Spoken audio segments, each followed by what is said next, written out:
sténotypiste. Monsieur le greffier, est-ce que vous pouvez introduire l'affaire, s'il vous plaît? Il s'agit de l'affaire IT 95-14/1T, le procureur contre Zlatko Aleksovski. Merci, Monsieur Irat. Le procureur peut se présenter, s'il vous plaît? Good morning, Your Honors. Mr. Grant Neiman is absent on mission. In his absence, I, Brenda Hollis, appear for the prosecutor along with my colleagues, Mr. Anura Metagoda and Mr. Dan Saxon. Merci beaucoup. Et pour le Conseil de la Défense, Maître Joka. Dobro jutro, časni sude. Ja sam Srđan Joka. U ovom predmetu branitelj u ovom trenutku jedini, gospodina Zlatka Aleksovskog.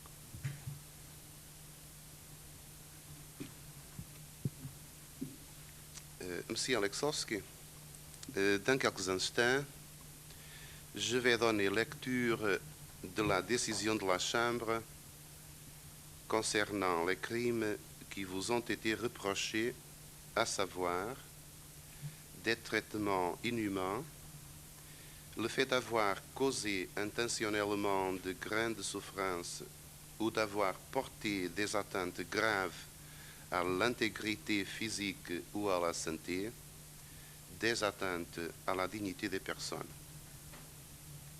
Mais, auparavant, je voudrais rappeler quelques éléments de l'histoire de votre procès.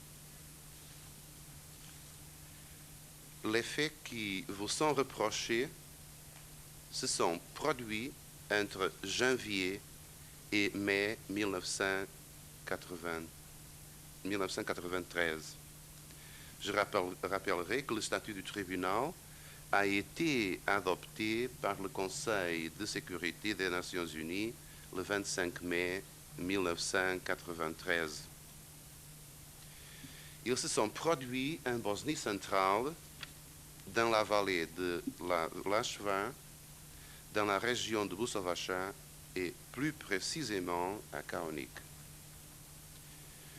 Kaonik se trouve au carrefour de routes qui mènent au nord-ouest vers Vitesse, au nord vers Zenica, au sud vers Busovacha et au-delà vers Kizelyak et Sarajevo.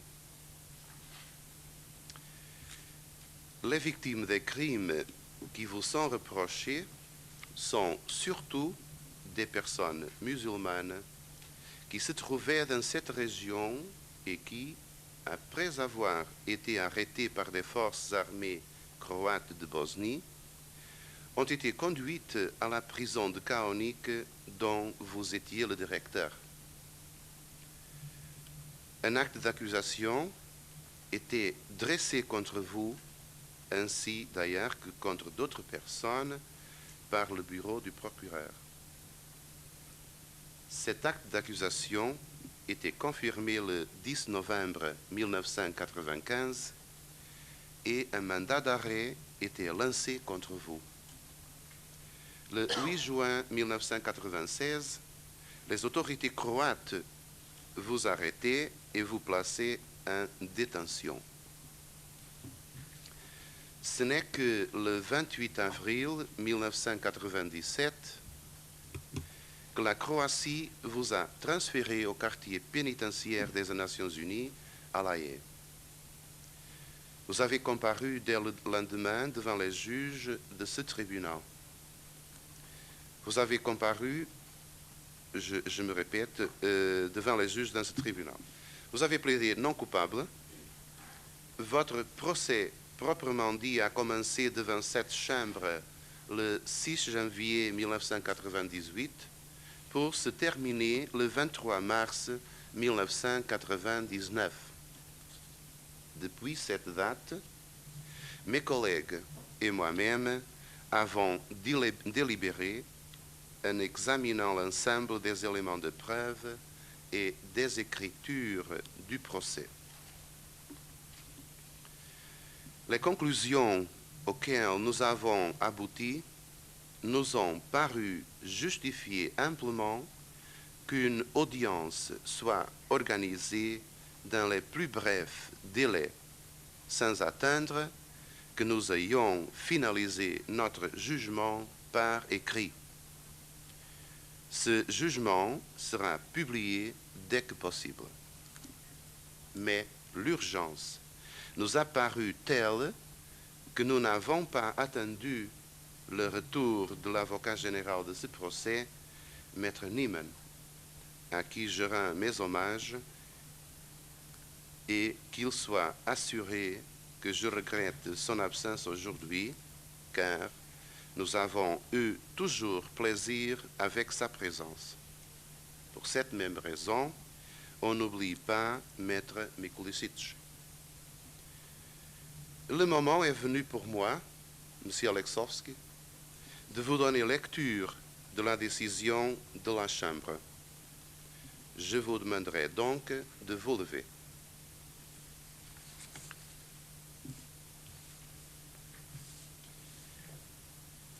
La Chambre, vu les articles de 3, 7, 20, 21, 23 et 24 du statut du tribunal et les articles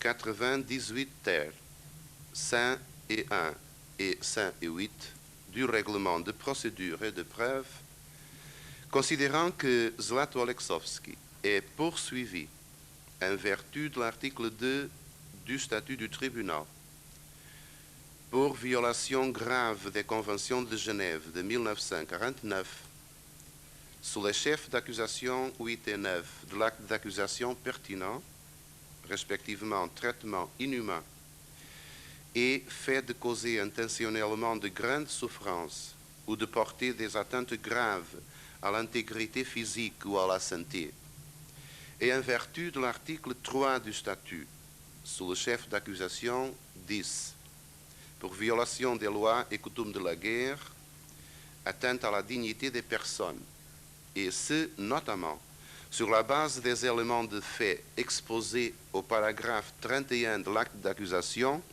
lequel se lit comme suit. De janvier 1993 jusqu'à la fin de mai 1993, Zlato Alexovski a accepté de garder au centre d'internement de Kaonik des centaines de détenus civils musulmans de Bosnie transférés par l'HVO ou ses agents. Les détenus provenaient d'une large région couvrant, sans y limiter, les municipalités de Vitesse et de Busovacha. Bon nombre des détenus sous son contrôle ont fait l'objet de traitements inhumains, y compris, sans toutefois s'y limiter, un interrogatoire excessif et cruel, des violences physiques et psychologiques, l'astreinte à des travaux forcés, creusement de tranchées, dans des conditions dangereuses, leur utilisation comme bouclier humain et certains d'entre eux ont été assassinés ou tués. Considérant que Zlato Alexovski a été arrêté sur le territoire de la République de Croatie par la police croate en vertu d'un mandat d'arrêt décerné par le tribunal, qu'après avoir passé 10 mois et 20 jours en détention en Croatie, il a finalement été transféré à l'unité de détention du tribunal le 28 avril 1997. Considérant que le procès a commencé le 6 janvier 1998 pour s'achever le 23 mars 1999, date à laquelle les débats ont été déclarés clos conformément à l'article 87 du règlement, après avoir examiné avec le grand plus soin l'ensemble des éléments de preuve présentés à la Chambre au cours des débats, ainsi que les mémoires réquisitoires et plaidoiries exposées par l'accusation et le Conseil de la défense, soulignant que le résultat de ces délibérations impose à la Chambre de présenter dès aujourd'hui un bref résumé de ses conclusions factuelles et juridiques sur l'affaire, les motivations intégrales de sa décision devant, quant à elle, être publiées ultérieurement.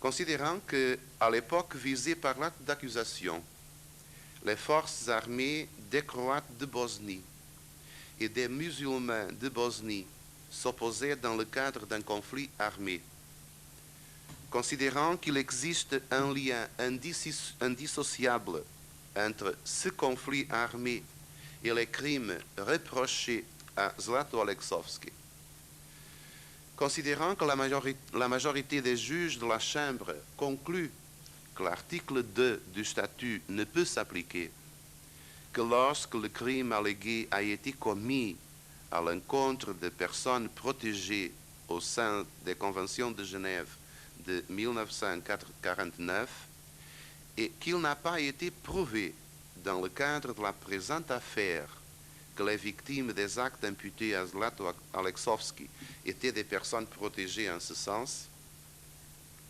considérant que, juridiquement, la conséquence de ce qui précède est que Zlato Aleksovski doit être déclaré non coupable des 2 chefs d'accusation portés contre lui sur la base de l'article 2 du statut, à savoir les chefs 8 et 9 de l'acte d'accusation, considérant que la Chambre conclut à l'unanimité que les coups violents portés sur certains détenus de la prison de Kaonik, les autres formes de violence ou aux conséquences physiques ou psychologiques aiguës qui ont été commises à leur encontre constituent des violations de l'article 3 du statut, considérant qu'il a été prouvé, au-delà de tout doute raisonnable, que Zlato Aleksovski a participé à la commission de ces violences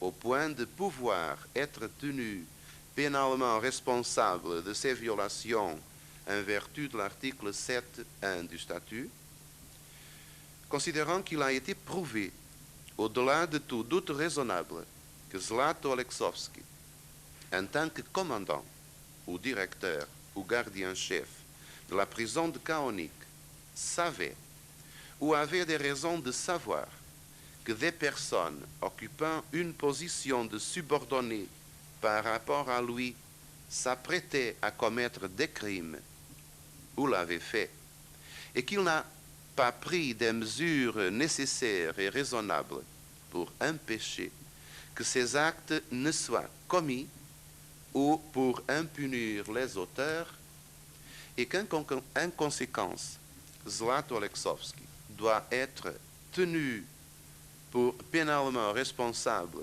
au regard de ces crimes conformément à l'article 7.3 du statut, considérant que les articles 23 et 24 du statut et l'article 101 du règlement fixent les principes devant servir à déterminer la peine lorsqu'un accusé est déclaré coupable, considérant que, conformément à l'article 101, paragraphe D du règlement, la durée de la période pendant laquelle la personne reconnue coupable a été détenue en attendant d'être remise au tribunal ou en attendant d'être jugée par une chambre de première instance est déduite de la durée totale de sa peine. Considérez qu'à cet égard, Zlato Aleksovski est détenu depuis le 8 juin 1996 et que la durée de la période à déduire de sa peine est à ce jour de 2 ans, 10 mois et 29 jours, considérant que le délai pour interjeter appel de la présente décision, conformément à l'article 108 du règlement, commencera à courir à compter de ce jour, par ces motifs, la Chambre déclare Zlato Alexovski non coupable du chef d'accusation 8, violation grave des conventions de Genève, traitement inhumain. Non coupable du chef d'accusation 9, violation grave des conventions de Genève, fait de causer intentionnellement de grandes souffrances ou de porter des atteintes graves à l'intégrité physique ou à la santé. Coupable du chef d'accusation 10, d'atteinte à la dignité des personnes constituant une violation des lois et coutumes de la guerre. En conséquence, condamne Zlato Alexovski à 2 ans et 6 mois d'emprisonnement. Ordonne la mise en liberté immédiate de Zlato Alexovski, nonobstant appel. Par ailleurs, dit que tout acte d'appel éventuel devra être déposé dans les 15 jours suivant la décision de ce jour. Et dit un autre que la Chambre délivrera à une date ultérieure son jugement motivé explicitant cette décision. Monsieur Alexovski, j'espère que vous avez bien compris la décision de la Chambre. Je vais y revenir, mais avant cela, je voudrais m'adresser à tous ceux qui ont contribué à la bonne marche de ce procès. Je crois que nous devons nous féliciter tout d'abord de la qualité de nos débats. Chacun a pu présenter son point de vue, faire valoir ses éléments de preuve, exposer ses préoccupations sans crainte ni haine. M. Alexovski a choisi de ne pas s'exprimer. Je le déplore personnellement, mais il a choisi librement. Nous avons aussi été vigilants à ce que M. Alexovski puisse être présent dans les meilleures conditions compte tenu de son état de santé, afin qu'il soit parfaitement à même de participer à tous les débats. Souvent, j'ai presque oublié qu'il y avait un accusé, mais toujours j'ai eu la conscience qu'il y avait une personne, M. Zlato Alexovski. Tout notre travail n'a cependant été possible que grâce au dévouement des très nombreux personnels dont les compétences sont mises à contribution pour assurer le bon fonctionnement des audiences.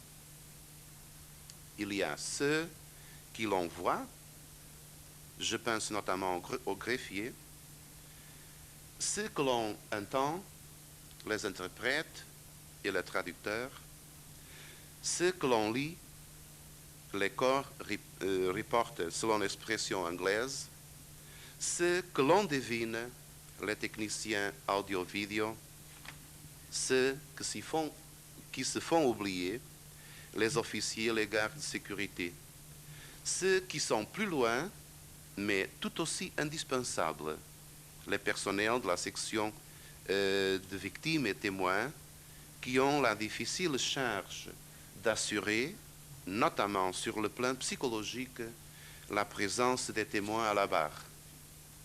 Ceux dont M. Alexovski a appris à connaître les qualités au quartier pénitentiaire. Ceux qui nous assistent quotidiennement, les juristes de la Chambre. Et tous ceux qui, plus généralement, permettent à la justice internationale de s'exercer. Car c'est bien cela qu'il s'agit, M. Alexovski. Lorsque ce tribunal rend une décision, il s'agit de justice internationale.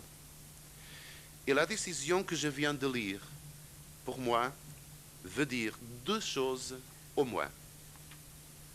Premièrement, les faits qui vous ont été reprochés sont graves.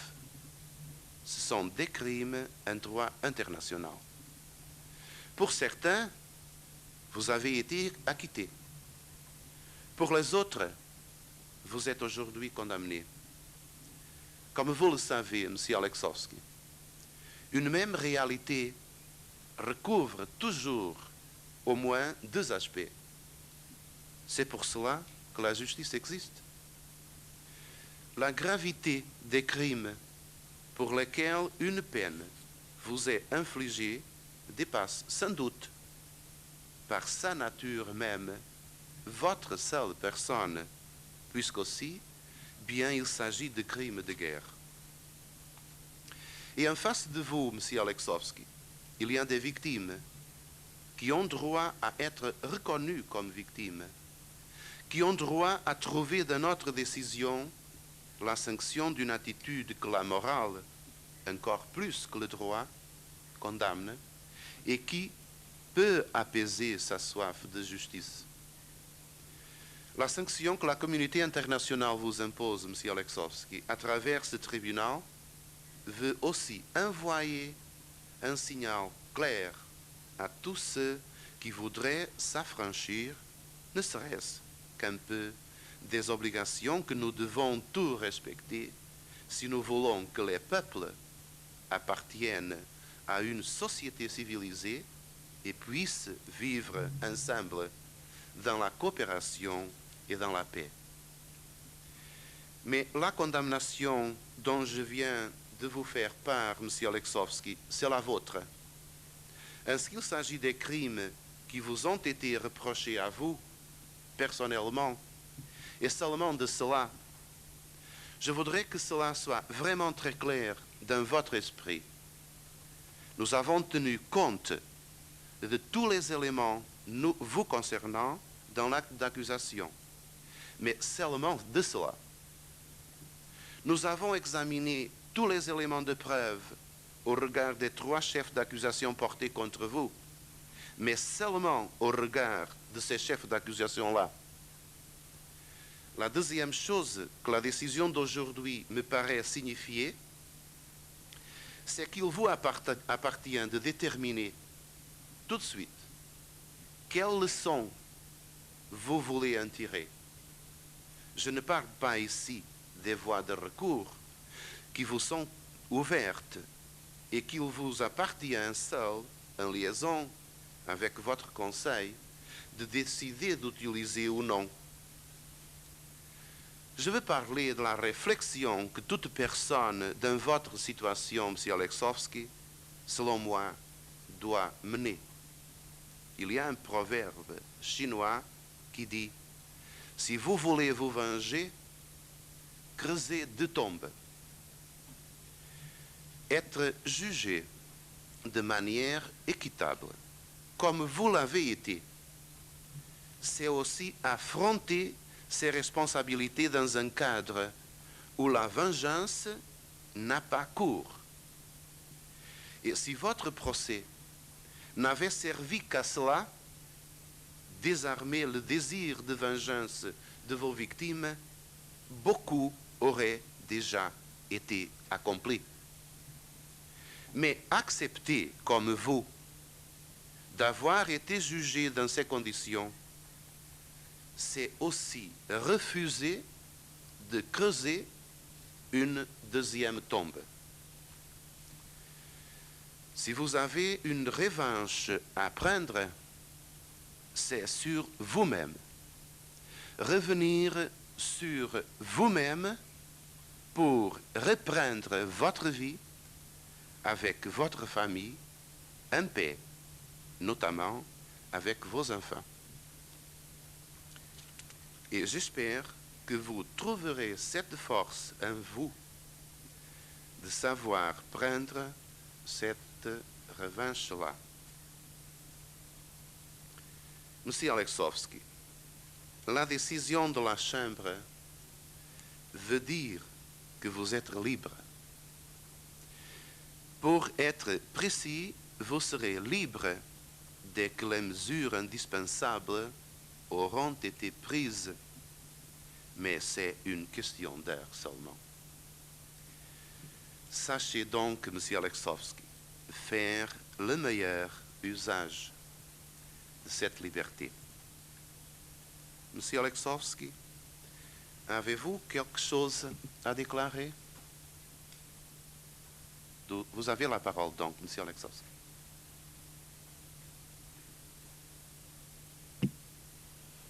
Časni sude, hvala vam što ste mi dali priliku da se obratim vama, a ja ću iskoristiti priliku kako da se obratim vama, tako i da ga kažem moje skromno mišljenje o svemu ovome.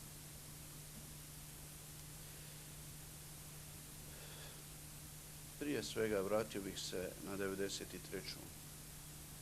stihovima, a probajte se svi vi vratiti, kako vi s ove strane ovoga staklenog zida, tako i gospoda koja sjedi s druge strane staklenog zida, isto tako i moja supruga. Kažem, ovo se odnosi na 93. U ovo vrtoglavo i razulareno vrijeme ja slutim nevrijeme. To su stihovi Enesa Kiševića, poznatog pjesnika. Da kažem da je bilo ludilo, vi ćete shvatiti. Stručnjaci ste, imate vještake da vam objasne šta je ludilo. Ali to je bilo više od ludila. Pa vam ne mogu ni ja objasniti. A niti vam niko može objasniti šta je se dešavalo dole. Ne mislim u Lašvanskoj dolini, nego na čitavom prostoru bivše Jugoslavije. Ludilo.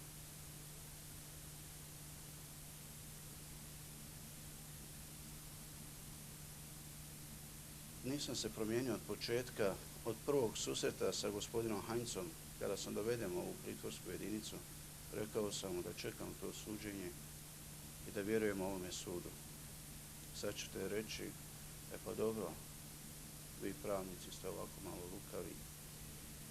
Znači, pristaješ na ovih 2 godine i 6 mjeseci i tako dalje i tako dalje. Ja neću da pravno govorim, jer ja nisam stručnjak za te stvari.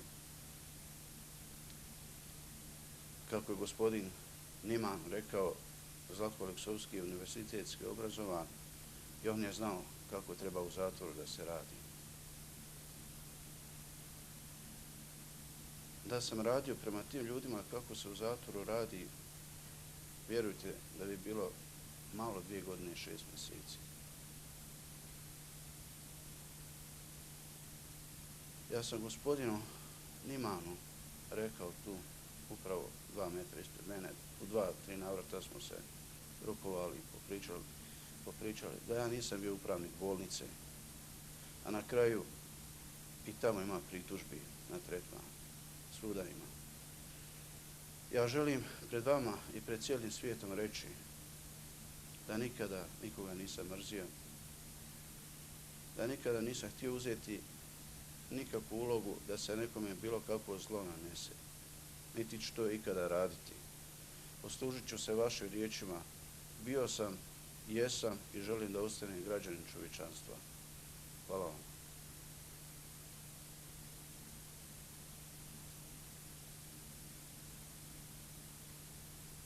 Vous avez fini, Monsieur Alexovski? Donc vous pouvez vous asseoir. Merci, Monsieur Alexovski. Nous avons terminé. Donc,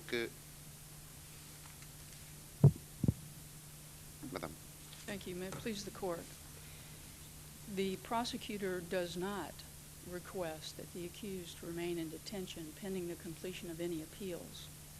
However, the prosecutor may raise issues on appeal that could, if successful, result in a sentence that would be more severe. It is for that reason that the prosecutor makes the following request. And that request is, before ordering that the accused be released from the custody and control of the tribunal, that the trial chamber order that the Croatian government give assurances that if appellate action so requires, the accused would be returned to the custody of the tribunal. We would respectfully request that Your Honors consider that request and that you grant it. Thank you. Maître Yoka, voulez-vous dire quelque chose? Časni sude, možda samo u 2 riječi. O takvom prijedlogu mi ćemo se očitovati u pisanom obliku, međutim u ovom trenutku, imajući na umu sve elemente koje smo mi konačno i naveli u našem prijedlogu za privremeno puštanje na slobodu od 24.11. prošle godine, garancije koje su do tada date, kao i činjenicu da je hrvatska vlada omogućila da Zlatko Aleksovski bude ovdje i da bude suđen, smatram u ovom času da takav prijedlog, vidjet ćemo da li će biti stavljen, ne bi bio umjestan. Je vais consulter mes collègues.